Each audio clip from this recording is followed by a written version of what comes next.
The Knights of Columbus is holding its annual convention this week. It begins tomorrow and will be broadcast on EWTN. It will also be a little different from the 137 previous meetings. Carl Anderson, Supreme Knight of the Knights of Columbus, joins me now on Skype. Welcome back. So good to see you.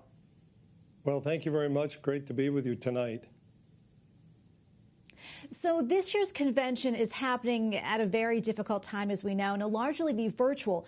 How is the convention going to be different for our viewers as they watch it here on EWTN, and what can they expect?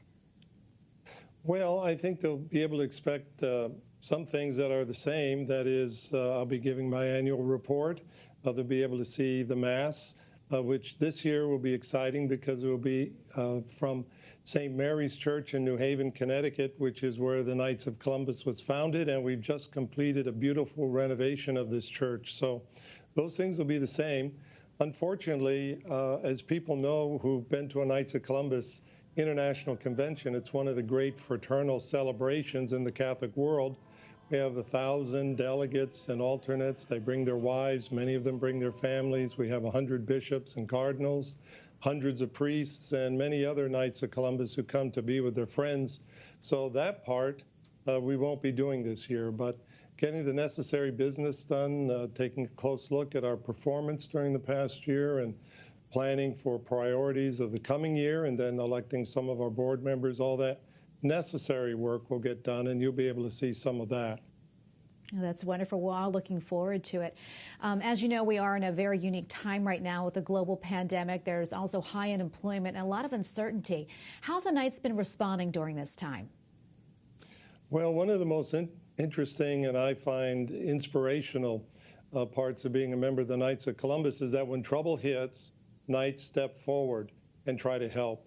So we've been doing that in all the countries in which we're active. But especially in the United States, we've launched a program called Leave No Neighbor Behind.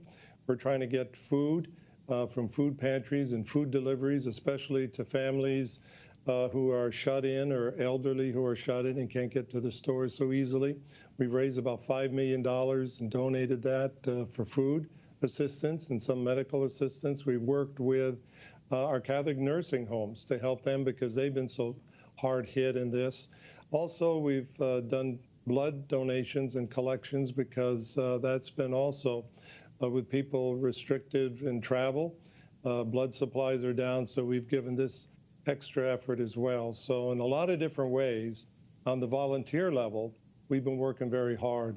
Now, we also realize that some of our parishes and our dioceses have been hard hit. So several months ago, we announced a $100 million loan program for dioceses to get them through on emergency loans if they have shortfalls that they need to compensate for right away.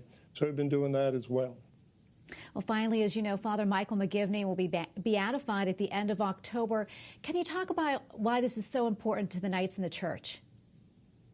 Well, it's tremendously important to us, of course, because here we have our founder being beatified, and we're just so very, very grateful to Pope Francis for recognizing the miracle attributed to Father McGivney's intercession, and also for setting the date for the beatification, which will be October 31st of this year.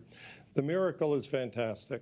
An unborn child in the womb with a life-threatening condition that meant he was not going to survive, cured miraculously.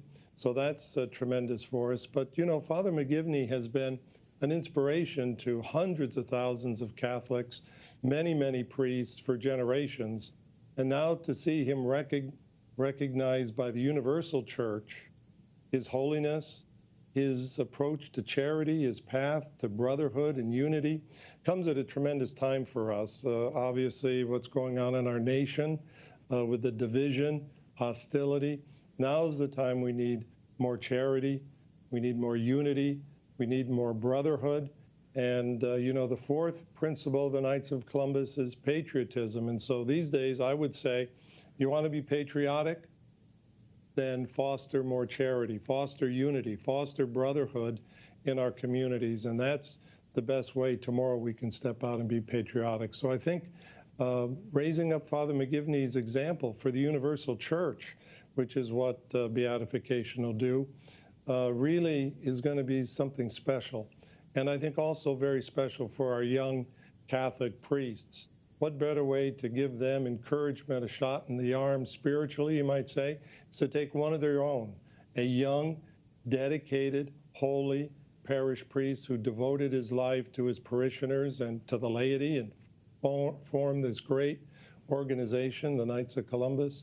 So we think there's going to be many, many benefits in many different areas for the church universally, but also church and where we're very active, United States, Canada, Mexico, Philippines, and now Korea, Poland, Lithuania, Ukraine, and France. Well, thank you so much, Carl. We really appreciate it. Carl Anderson, Supreme Knight of the Knights of Columbus. Thank you again. Thank you very much.